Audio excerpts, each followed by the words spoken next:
for the match to start a fight up with me. She said, "What's that you're watching?" "It's a program about art."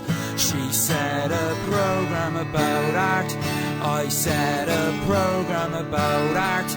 And then the greatest midfield artist of them all walked out onto the park. The crowd were on their feet and they whistled and they cheered for the tiny wee Scotsman with the copper-coloured hair. She said, "You just don't care, you never listen, you know." Luggage up to Weatherall, and Weatherall to Dorigo. Dorigo knocks it onto Fairclough. Fairclough looks for speed.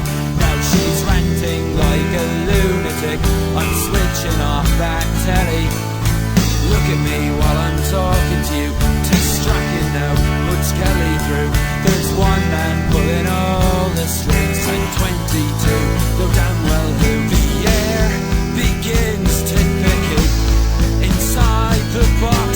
Strachan has stricken the gap unfilled.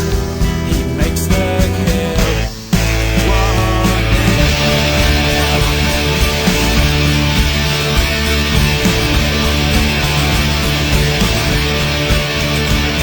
She waited for the match to start a fight up with me. She said, "What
most of his goals in a 6-yard box. I think that